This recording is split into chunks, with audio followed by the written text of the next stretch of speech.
Good morning, students. On the behalf of Sri Siyusha College of Commerce, Management and Computer Education, situated in Rodman City, managed by Jain Citizens Education Society, I am Ami Sangvi, warmly welcomes all of you. Department is Management, class is BBA Semester 4, and your subject is Organization Behavior.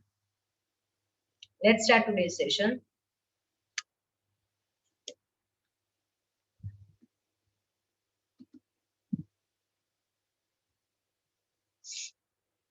We have completed offline teaching, Unit 1, and almost 75% course of Unit 2. Right now, I am continuing Unit 2, Understanding Individual Behavior, and in online session, it's our day 1.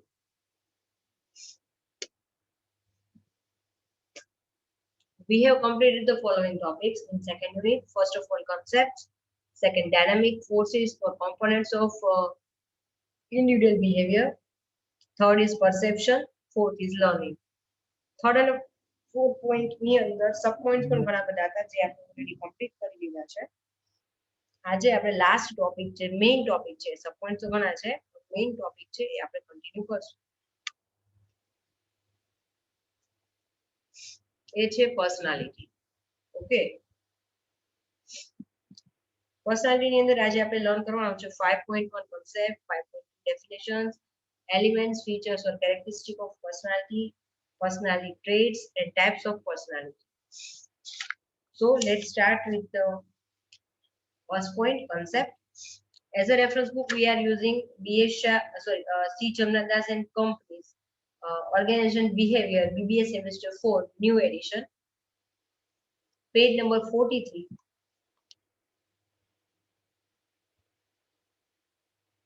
તમારા દરેક જણ પાસે text book તમે લોકોએ લીધેલી જ છે. So open your textbook, page number 43, and I am going to start read. Reading. First point, 5.1, that is concept. The term personality is derived from the Latin term personare, which means the mask worn by actors in ancient Greece and Rome. Greece અને રોમમાં જે જૂનો જમાનો હતો ત્યારે જે actors છે mask પહેરતા હતા એને નામ પરથી લેટિન વર્ડ છે એના પરથી પર્સનાલિટી શબ્દ આવ્યો છે. Personality is a psychological factor that influences human behavior. આ એક મનોવૈજ્ઞાનિક બાબત છે, પરિબળ છે કે જે કોઈ પણ પ્રકારના હ્યુમન બિહેવિયરને અફેક્ટ કરે છે. થોડું કે વધારે એ ડિપેન્ડ્સ છે સામેવાળી વ્યક્તિ ઉપર, પણ એના પર અસર તો થાય છે. It refers to the internal and external traits of an individual which are relatively stable and which is the base for the individual differences. અહીંયા આ છે ઈ internal and external traits એના અલગ અલગ હોય છે.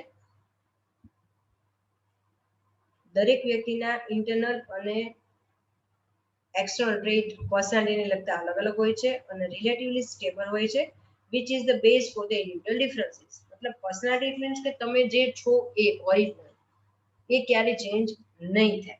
કેટલીક અમુક તમારી જે પર્સનાલિટી છે, કેટલીક વસ્તુ ચેન્જેબલ હોય છે, સમય જતા એમાં ચેન્જ આવે છે, કેટલીક વસ્તુ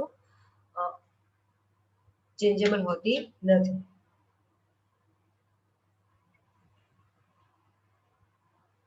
A study of personality is important in OB since it creates the parameter for people's behavior and enables predicting behavior. मतलब આજે તમને કોઈ વ્યક્તિની પર્સનાલિટી ખ્યાલ આવી જાય તો તમે એનો બિહેવિયરનો ઓબ્ઝર્વ કરી શકો છો, જેથી કરીને એ વ્યક્તિ સાથે કામ કરવું તમને ઈઝી પડશે as a manager person. It also enables the manager to understand that differences in behavior are due to different tasks, relationships, and environment, and how they are affect performance, motivation, and job satisfaction. અને અહીંયા અલગ અલગ પ્રકારના different ટાસ્કને લીધે તમને મેનેજરને easy પડે છે સમજવામાં કે વ્યક્તિનો બિહેવિયર છે એ કઈ રીતે બદલાય છે અને એ બિહેવિયર છે એ કોઈ પણ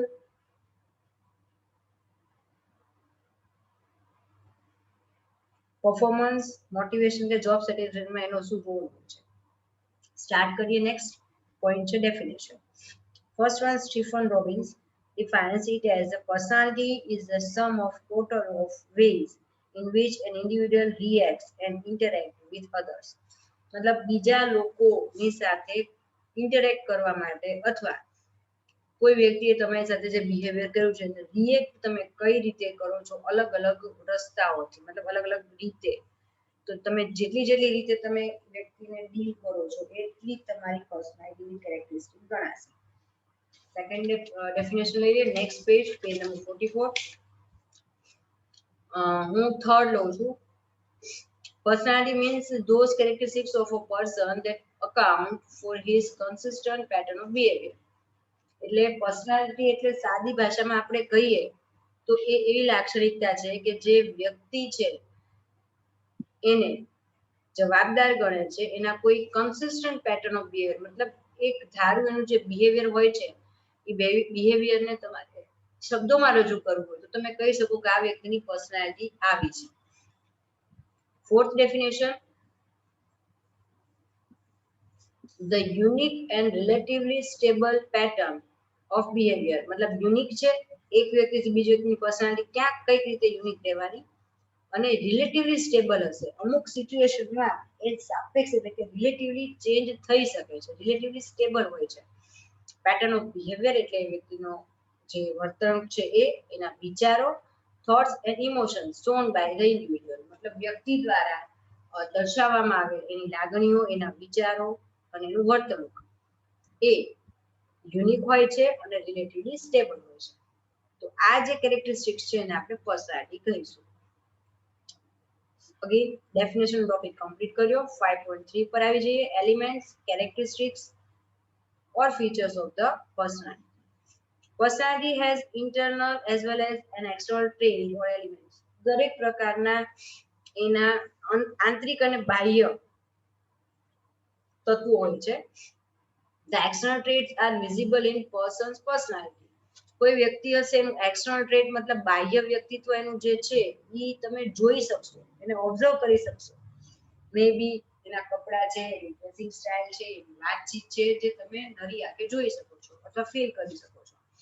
for example, ability to interact with others. મતલબ ઘણા લોકો એવા હોય કે અજાણી જગ્યાએ તમે એને મૂકો છતાં એ ક્યાંક ઓળખાણ કાઢી લે, અજાણા લોકો વચ્ચે પણ એ સેટ થઈ જાય છે. તો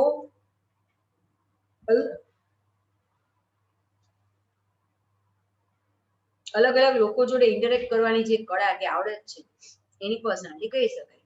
Internal traits represents one's thoughts, values that we infer from one's behavior. External વસ્તુ એવી છે કે જે તમને તરત દેખાશે. ઇન્ટરનલ વસ્તુ એવી છે કે તમે એની સાથે કામ કરશો, થોડોક ટાઈમ સ્પેન્ડ થશે, પછી તમને એ વ્યક્તિનો બિહેવિયરને ઓબ્ઝર્વ કરશો, એ વ્યક્તિના વિચારો, એની વેલ્યુઝ વિશે તમને આઈડિયા આવશે. Second point, an individual's personality is relatively stable. Second characteristic એ છે કે રિલેટિવલી સ્ટેબલ હોય છે. આપણે ડેફિનેશનમાં ઉપર આવી ગયું. યુનિક હોય છે અને સ્ટેબલ હોય છે. It does not change every now and then but changes over a long period of time.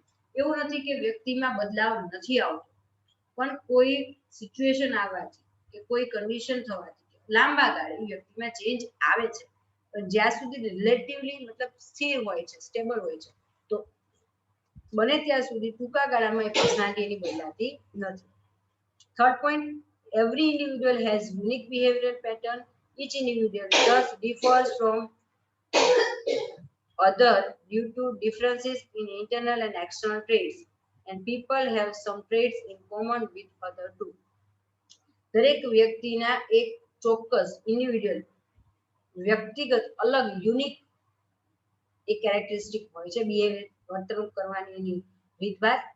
દરેક વ્યક્તિ બીજાથી કઈક બાબતમાં અલગ પડશે અને આ જે ડિફરન્સ છે એ એને યુનિક બનાવે છે. અને એ ઇન્ટરનલ અથવા એક્સટર્નલ કોઈ પણ રીતે હોઈ શકે બાબત કે પરિબળો, and people have some traits in common with others. અને કેટલીક બાબતો એવી છે કે જે નોર્મલી કોમન હશે, તો તમે આખા ગ્રુપને એ કોમન કેરેક્ટરિસ્ટિકથી ઓળખી શકશો. તો કોમન કેરેક્ટરિસ્ટિક પણ હશે પર્સનાલિટીમાં, અને ઇન્ડિવિડ્યુઅલ અથવા યુનિક ટ્રીટ કેરેક્ટરિસ્ટિક અથવા ફીચર્સ અથવા એલિમેન્ટ પણ હોઈ શકે છે. Fourth point, individual's personality can be inherited from parents or can be shaped by the environment or experiences from life. એટલે કોઈ પણ વ્યક્તિની પર્સનાલિટી છે, સૌથી પહેલા તો હંમેશા કહે ને કે મોરના ઈંડા ચિતરવા ના પડે, વળ એવા ટેટા. ઇટ મીન્સ કે કેટલીક લાક્ષણિકતાઓ છે એ તમે માગો કે ન માગો, ધારો કે ના ધારો, તમને વારસામાં મળી જ જાય છે. ઇનહેરિટન્સ જે કહેવાય, વારસાગત. કેટલીક બાબતો એવી હોય છે કે તમને તમારા અનુભવ શીખવાડે છે. તો આ જે અનુભવ શીખવાડે અથવા તમે જે એટમોસ્ફિયરમાં અપબ્રિંગિંગ તમારો ઉછેર થયો છે અથવા જે એટમોસ્ફિયરમાં તમે કામ કરો છો એ એન્વાયરમેન્ટ તમને શીખવાડે છે. તો એનાથી તમારી પર્સનાલિટીમાં અમુક ચેન્જીસ આવે છે. ઓકે, તો 4 મેઇન કેરેક્ટરિસ્ટિક આપણે કમ્પ્લીટ કરી. નેક્સ્ટ પોઈન્ટ આપણો છે traits, personality trait. Same page છે 44. Personality comprises of external and internal traits possessed by an individual. The big five personality dimensions are personality traits જે કહેવાય છે એ શું છે, તો કે કોઈ પણ પર્સનાલિટીના બેનિફિટ્સ તમારે અથવા એનાથી શું તમારે અલગ લાગે છે. એક્સટર્નલ અને ઇન્ટરનલ, બાહ્ય અને આંતરિક બંને પ્રકારના ટ્રેટ્સ હોય છે. પોઝેસ્ડ બાય મતલબ વ્યક્તિની અંદર હોય છે, એની માલિકી મતલબ એના રજૂ કરનાર. ફર્સ્ટ છે એક્સ્ટ્રોવર્ઝન. It means this trait indicates that a person's active interest in the outside world. મતલબ કે એક્સ્ટ્રોવર્ટ પર્સનાલિટી છે. ઇન્ટ્રોવર્ટ અને એક્સ્ટ્રોવર્ટ. એક્સ્ટ્રોવર્ટ એટલે શું કે એ વ્યક્તિ બહારના વાતાવરણમાં જલ્દી ઘુલી મળી જાય છે, બરાબર. તો આઉટસાઇડ વર્લ્ડમાં વધારે એનો એક્ટિવલી ઇન્ટરેસ્ટ દર્શાવે છે. અને એક્સ્ટ્રોવર્ટ પર્સન ઇઝ ટોકેટિવ. એ વ્યક્તિને બોલ્યા વગર ના ચાલે, બોલ જ કરતું હોય, બોલકું હોય. આઉટગોઈંગ છે, એક જગ્યાએ બેસવું ના ગમે, ફરે, ઓબ્ઝર્વ કરતો રહે, એવી વ્યક્તિ હોઈ શકે. અથવા સોશિયલ, એને તમે સામાજિક રીતે અલગ પાડે શું તને મજા નહીં આવે. એને હંમેશા સોશિયલ ગેધરિંગ છે, આજુબાજુ માણસોના ટોળા, અલગ અલગ લોકોને મળવું, આ એનો નેચર હશે, બરાબર. તો એ વ્યક્તિને એક્સ્ટ્રોવર્ટ કહી શકાય. જો આ ગુણ એનામાં હોય, આ ટ્રેટ્સ એનામાં હોય, this trait is important for developing and maintaining relationship with others. અને આવા 5%, 10%, 15% ગમે એટલા પર્સન્ટ જેટલો આ ગુણ વધારે, એટલું તમે કોઈ પણ પ્રોફેશનલ કે પર્સનલ લાઈફમાં રિલેશન ડેવલપ કરવામાં તમને ઈઝી રહેશે, હેલ્પફુલ થશે. An extrovert person enjoys high comfortable in relationship. અને એક્સ્ટ્રોવર્ટ પર્સન એવી છે વ્યક્તિ કે એ હંમેશા બહાર લોકો સાથે હળતી મળતી રહેશે. એટલે એને કોઈ પણ પ્રકારની પર્સનલ કે પ્રોફેશનલ રિલેશનશિપ મેન્ટેન કરવામાં કે બનાવવા બહાર પણ નહીં લાગે અને મેન્ટેન પણ કરી શકશે. કારણ કે અલગ અલગ માણસોને મળવાથી તમે અલગ અલગ પ્રકારના સ્વભાવ ઓળખી શકો છો અને વ્યક્તિને ઓળખવામાં અથવા એના વિશે જજમેન્ટ લેવામાં લગભગ તમારાથી ભૂલો થતી નથી. એટલે જે એક્સ્ટ્રોવર્ટ પર્સનાલિટી છે એ કોઈ પણ ફિલ્ડમાં ખૂબ હેલ્પફુલ થાય છે. સેકન્ડ છે એગ્રીએબલનેસ, કોઈ વસ્તુમાં અગ્રી થવું. A person's ability to get along with others and accept others, મતલબ લોકો સાથે રહેવું અને લોકોને એ લોકોના પ્લસ માઇનસ પોઈન્ટ્સથી એક્સેપ્ટ કરવા. They respect others' opinion. કોઈ વ્યક્તિ તમે ટીમમાં ગ્રુપમાં તો જ કામ કરી શકો કે માત્ર તમારો ઓપિનિયન સાચું એમ નહીં, પણ હા અમે એઝ અ ટીમ કામ કરીએ છીએ, તમારા કરતા બીજા કોઈનો ઓપિનિયન વધારે બેટર હોય તો you have to accept it. તો આ વસ્તુ જે અગ્રી થવો પડે તમારો ઈગો સાઈડમાં મૂકીને, તો એ અગ્રીએબલ નેચર જે છે કોઈ પણ વસ્તુમાં અગ્રીએબલનેસ જે કહેવાય, સહમતિ દર્શાવવાની તૈયારી, તો એ પણ મદદરૂપ થશે. મતલબ દે રિસ્પેક્ટ અધર્સ ઓપિનિયન. એ લોકો આ પ્રકારના લોકો છે બીજા લોકોને માન આપે છે, એમના મતને. વ્યૂઝ એન્ડ પ્રપોઝલ્સ એન્ડ પ્રોબ્લેમ્સ, એટલે માત્ર હું અને હું જ નહીં, સામેવાળી વ્યક્તિ, એનો ઓપિનિયન, એનો પ્રશ્ન, તમામ બાબતો પણ મહત્વની છે, એનામાં પણ ફોકસ કરવું જોઈએ. સચ પર્સન્સ આર courteous, મતલબ કે વિનય વિવેકી હોય છે. ગુડ નેચર સ્વભાવ સારો હોય છે, કેરિંગ લાગણીવાળા હોય છે, કોઓપરેટિવ એન્ડ સોફ્ટ હાર્ટેડ સહકાર હંમેશા દેવા તૈયાર હોય છે, અને સોફ્ટ હાર્ટેડ મતલબ એ વ્યક્તિને હાર્ડ હાર્ટેડ નથી હોતા, એ લોકો ડિસિઝન લેવામાં બહુ સ્ટ્રિક્ટ રહે અથવા એકદમ રિજિડ રહે, સોફ્ટ હાર્ટેડ હોય છે. This trait is capable of generating positive behavior and is necessary in participating decision making process. આ પ્રકારનું ટ્રેટની જરૂર ક્યાં પડશે? તો મેનેજિંગ લેવલે આ ટ્રેટની જરૂર પડશે કે તમે ટીમ મેનેજર છો તો તમારે તમારા જે કાંઈ પણ ટીમ મેમ્બર્સ છે એ લોકોના વ્યૂઝ, એ લોકોના ઓપિનિયન્સ ને તમારે જરૂર પડે અલગ અલગ જગ્યાએ ઇમ્પોર્ટન્સ આપવું પડે. થર્ડ ટ્રેટ ઇઝ કોન્શિયસનેસ, મતલબ હંમેશા સતત જાગૃત રહેવાનું, તમારે આજુબાજુ જે કંઈ પણ થઈ રહ્યું છે, અથવા ઘણા લોકોની એટલી દૂરંદેશી ઓલી હોય ને કે તમે જે 5 વર્ષનું જોયું છે એ આગલા 10 વર્ષનું વિચારીને બેઠા હોય, બરાબર? તો it is refers doing things carefully and deliberately. તમને કોઈ વર્ક અલોટ થયું છે તો તમે એને એટલું ધ્યાનપૂર્વક કામ કરશો ને કે કોઈ પણ વ્યક્તિને તમને કામ સોંપવામાં ટેન્શન નહીં રહે કે આને કામ સોંપ્યું છે થઈ જશે. તો એને કહેવાય કોન્શિયસનેસ, મતલબ તમે જાગૃત રહીને એલર્ટ રહીને તમારું કામ કરો છો. This trait is important for effective performance. કોઈ પણ કામ કરવા માટે એલર્ટનેસ ઇમ્પોર્ટન્ટ છે.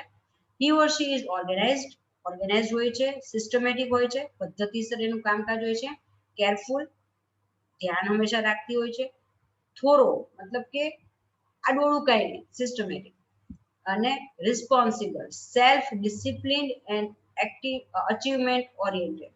એ વ્યક્તિ સેલ્ફ ડિસિપ્લિન હોય છે, એને આપણે ડિસિપ્લિન સમજાવવું નથી પડતું કે આ કામ તમારે કરવાનું આવશે, આમ છે આમ છે એવું કહેવાના બદલે એ વ્યક્તિ ઓટોમેટિક પોતાની રિસ્પોન્સિબિલિટી સમજે છે, અને અચીવમેન્ટ ઓરિએન્ટેડ, એને લાઈફમાં કંઈક અચીવ કરવું હોય છે, એનો ગોલ સેટ હોય છે. Next point is emotional stability. આજે તમે મેનેજરિયલ લેવલે હોય કોઈ વ્યક્તિ આવીને તમને મેનિપ્યુલેટ કરી જાય તો એ ન ચાલે, તો એને કહેવાય ઇમોશનલ સ્ટેબિલિટી. કોઈ પણ ક્રિટિકલ સિચ્યુએશનમાં તમે ઇમોશનલી હર્ટ થવા જોઈએ નહીં, અથવા રિએક્ટ તમારે કરવાનું નહીં. A person's ability to cope with stress, કોઈ પણ પ્રકારના ટેન્શન કે સ્ટ્રેસ સાથે ડીલ કરવાની એની ability. It indicates the level of patience while dealing with other people. તમારામાં કેટલી ધીરજ છે લોકો સાથે કામ કરતી વખતે એ દર્શાવે છે. A person who is positive, calm, unworried, secured, enthusiastic is considered to be having emotional stability. તો આ તમામ જે લાક્ષણિકતાઓ છે, વ્યક્તિ હકારાત્મક વલણ હોય, કામ એટલે કે શાંત હોય, અનવરીડ એટલે ચિંતા વગરની હોય, સિક્યોર એટલે પોતાની જાતને સેફ ગણતી હોય, અને એન્થુઝિયાસ્ટિક હંમેશા આશાવાદી અને હંમેશા એ વ્યક્તિ ઉદાર દિલની is considered to be having emotional stability. તો આની લાક્ષણિકતાઓ થઈ. It is an important trait for making balanced decisions in an uncertain business environment. જ્યારે આજકાલમાં નફો ભલે પર્સન્ટેજના વધવા માંડ્યા છે પણ બિઝનેસ એન્વાયરમેન્ટ હંમેશા અનસર્ટેન હોય છે. તો મેનેજરી પર્સોનેલ છે કોઈ પણ પ્રકારની ક્રિટિકલ સિચ્યુએશન આવે તો એની પોતાના પર હાવી થવા નથી દેતા, એ વ્યક્તિ ઇમોશનલી સ્ટેબલ હોય છે.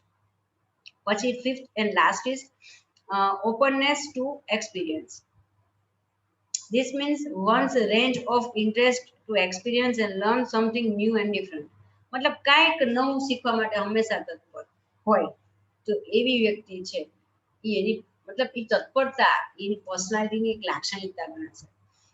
This means વન અથવા એનું આઉટપુટ પણ ગણી શકાય. ટ્રેટ્સ એટલે એના ફળ, બરાબર? તો એક આઉટપુટ એ પણ છે કે એ વ્યક્તિ હંમેશા નવી વસ્તુ ટ્રાય કરવા માટે રેડી રહેશે. This means one's range of interest to experience and learn something new and different. Such persons are sensitive, intellectual, imaginative, curious, broad-minded, innovative, and creative, and can easily accept new ideas. તો આ પ્રકારના લોકો છે એ હંમેશા નવી વસ્તુ શીખવા માટે, નવી વસ્તુ શીખવી કોઈના માટે સહેલી નથી હોતી, ગમે તે એવી છે, ગમે તે અનુભવ ક્યાં હોય છતાં કાંઈક નવું માર્કેટમાં આવે તો ના, I will update my self. તો આ જે સ્પિરિટ છે એ ખૂબ સારો હેલ્પફુલ થાય છે, સાબિત થાય છે આગળ જતા. બ્રોડ માઇન્ડેડ વ્યક્તિ હોય છે, ઇમેજિનેટિવ હોય છે, ક્યુરિયસ એટલે કંઈક નવું શીખવા માટે હંમેશા તત્પરતા હોય છે, ઇનોવેટિવ એટલે નવી નવી વસ્તુ માટે મજા આવે કામ કરવાની, and creative.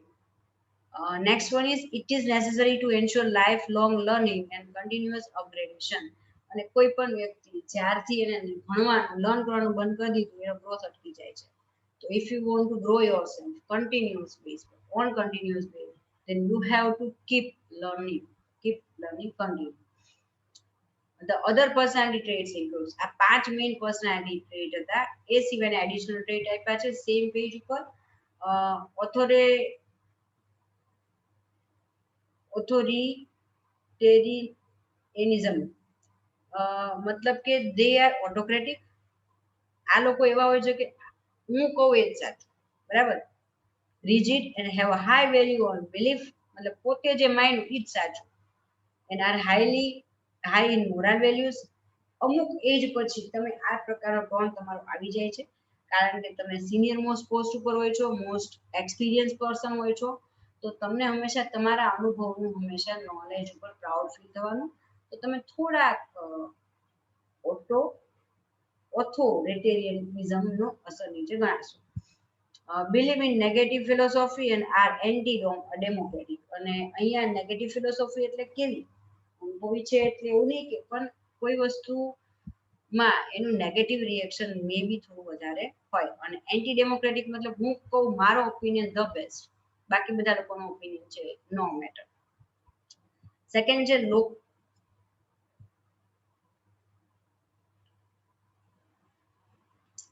focus of control, locus of control લખ્યું છે બુકમાં. Those persons who believe that even events are more within one's control or are controlled by one's own behavior are called internal, while those who believe that the events are beyond one's control and blame others for everything are called externals. એવા લોકો ઘણા હોય છે કે એ પોતે કે સારું થાય ખરાબ થાય તો પોતાની માથે એનો ક્રેડિટ મતલબ એ લે છે, એક્સેપ્ટ કરે છે. કેટલાક લોકો એવા હોય છે કે એ હંમેશા એમ જ કે આના લીધે આમ થયું, આના લીધે આમ થયું, હંમેશા બીજાને બ્લેમ કરે છે કંઈ પણ થાય એના માટે. External locus of control is the belief of a person that chance, luck, fate determine what happened to them. એવા કેટલાક લોકો પણ હોય છે કે જે લોકો હંમેશા એમની સાથે જે કંઈ પણ બને તો હંમેશા ભગવાનનો વાંક કાઢે, ભગવાન મારી સાથે આમ જ કરે છે, બીજી કોઈ વસ્તુનો વાંક કાઢે. તો એ પ્રકારના લોકો છે એ એક્સટર્નલ ગણાશે. External locus of control is belief a person is a કહ્યું આપણે they remain less satisfied with their jobs and also are prone to high level of labor, absenteeism and turnover. અને આ પ્રકારના લોકો છે એ હંમેશા પોતાના કામથી અસંતોષ જ રહેશે, એટલે કોઈ સેટિસ્ફેક્શન નહીં મળે. હંમેશા એ સિચ્યુએશનને કન્ડિશન્સને જ નું કે રોજનું જોયા કરતા હશે, તો એ લોકો ક્યારેય સેટિસ્ફાઈડ નહીં હોય.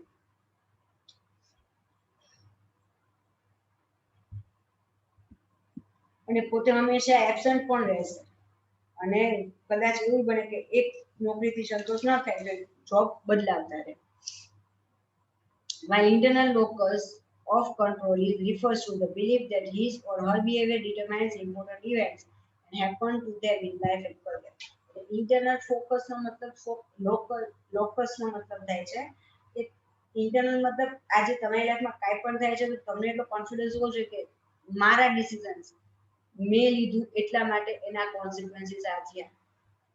ઓકે, બીજાને બ્લેમ કરશો તો એક્સટર્નલ ગણાશે, પણ પોતે પ્લાનિંગ સહિત આગળ વધશો તો ઇન્ટરનલ ગણાશે. Third is Machiavellianism, the degree to which the individual is practical and maintain emotional distance and believes that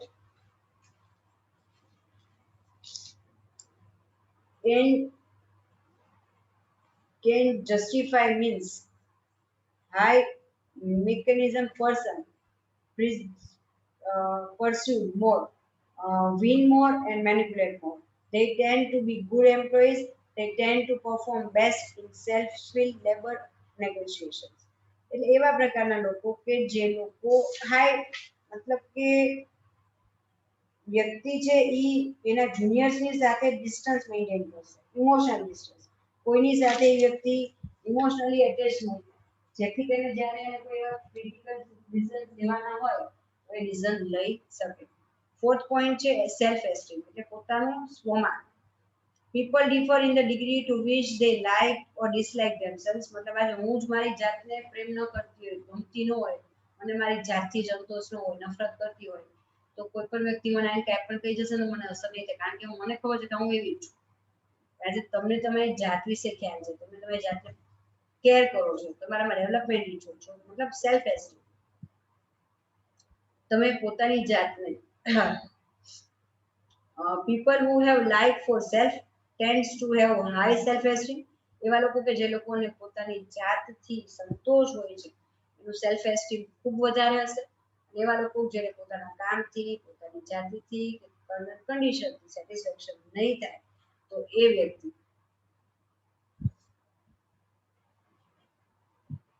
low self esteem ધરાવે છે એવું કહી શકાશે.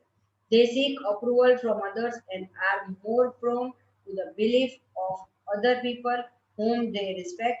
They tend to be pleasing others. મતલબ આ સેલ્ફ એસ્ટીમ વાળા હોય, હાઈ સેલ્ફ એસ્ટીમ વાળા, એ લોકો પોતે પોતાની જાતને, મતલબ આ જે લો સેલ્ફ એસ્ટીમની વાત કરી ને, તો એ લોકો હંમેશા હોય છે કે કોક આવે એમના ખાણ કરે, એમને અપ્રુવલ આપે કે ના તમારું કામ બહુ સારું છે, બરાબર, અને બીજા લોકોને કન્વિન્સ કરવાની સતત ટ્રાય કરે અને ખુશ કરવાની, તો એ લોકો હંમેશા લો સેલ્ફ એસ્ટીમ વાળા ગણાશે, પોતાની જાત પર કોન્ફિડન્સ ન હોય એવા. Fifth is risk taking. People differs, મતલબ કઈ રીતે કેટલું તમે રિસ્ક લેવા તૈયાર છો, બરાબર. અને સિક્સ ઇઝ સેલ્ફ મોનિટરિંગ. પોતાનું ઓબ્ઝર્વેશન કરો, પોતાનામાં કયા ચેન્જીસની જરૂર છે, અપડેટની જરૂર છે, એ સેલ્ફ મોનિટરિંગની જે સ્કિલ છે એ પણ ખૂબ મહત્વની છે. પર્સનાલિટીનો ટોપિકમાં આવે લાસ્ટ પોઈન્ટ આવ્યા types of personality.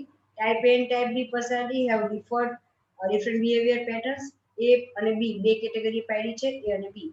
A person a person with type A personality is usually aggressive, मतलब competitive, ambitious and under time pressure. આ લોકો હંમેશા અગ્રેસિવ હોય છે, કોમ્પિટિટિવ નેચર વાળા હોય છે, મતલબ સામેવાળી વ્યક્તિ સેમ લેવલે હોય તો એને કોમ્પિટિશન તરીકે જ ગણી શકાય. અને નેક્સ્ટ એમ્બિશિયસ એટલે મહત્વકાંક્ષી હોય છે, અને અંડર ટાઈમ પ્રેશર, આટલા ટાઈમમાં મારે આટલું અચીવ કરવું જ છે, ટાઈમ પ્રેશરની નીચે લોકો કામ કરતા હોય છે. They always walk, move, talk fast and are impatient. આ લોકોની તમે ઓળખવા હોય આવા પ્રકારના માણસો, તો એ લોકો હંમેશા ચાલે છે, વોક, મૂવ અથવા ટોક, કોઈ પણ કાર્ય હોય, ચાલવાની વાત હોય, બોલવાની વાત હોય કે હરવા ફરવાની વાત હોય, ઝડપથી કરે છે. and are impatient, એ લોકોમાં ધીરજ હોતી નથી. They can do multitasking effectively but they are less creative and more prone to stress and frustration. એ લોકો મલ્ટીટાસ્કિંગ હોય છે ખરા, ઇઝીલી કરી શકે છે, પણ એ લોકો ઓછા ક્રિએટિવ હોય છે અને સ્ટ્રેસ અથવા ફ્રસ્ટ્રેશનને મેનેજ કરતા એને ફાવતું નથી. While type B personality are exactly opposite in patience, tactful and never in a hurry. એ લોકો શાંત સ્વભાવવાળા, ધીરજવાળા, આવડતથી કામ કરે, હાય ગાય કરે નહીં. They are very creative, એ લોકો હંમેશા કંઈક નવું કરતા રહે છે.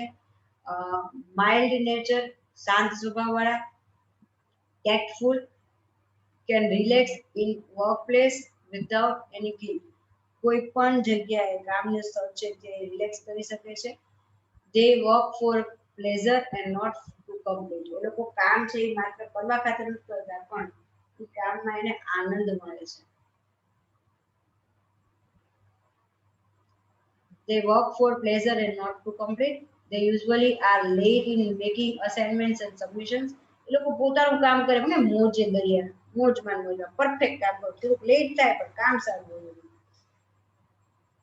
They do not easily experience stress. એ લોકોને કામ કરવામાં જ આનંદ આવે તો કામનું તો સ્ટ્રેસ લાગવા નથી, મારે કામ પતાવવાનું છે, બરાબર, એટલે એમને જલ્દી સ્ટ્રેસ ઉપર હાવી નહીં થઈ જાય, તણાવમાં નહીં આવે લોકો. ઓર એજિટેશન ઓર ફ્રસ્ટ્રેશન, કોઈ પણ પ્રકારની નિરાશા એની આજુબાજુ ફરકશે પણ. They do not discuss their achievements or accomplishment unless demanded by the situation. અને એ લોકો ક્યારે પોતાના ગાણા નહીં ગાય કે મેં આમ કર્યું, આમ કર્યું, આમ કર્યું, સિચ્યુએશન એવી ક્યાંય આવે તો જ એવું કરશે. They are the ones who generally appear to reach for the top level of management and organization. અને ટાઈપ બી ના જે માણસો છે ને એ આપણા કામના, મેનેજર પર્સોનલ માટે એ વ્યક્તિ ટાઈપ બી નો હોવો જોઈએ. અને ઓલમોસ્ટ મેનેજમેન્ટ લેવલે આવા લોકો જ કામ કરતા હોય છે. પેજ નંબર 47 માં આ વાક્ય સાથે આપણે ચેપ્ટર યુનિટ છે કમ્પ્લીટ કરીએ છીએ. અને હોપ કે તમે લોકોને સમજાણું હશે. Have a great day ahead. Stay safe, stay at home.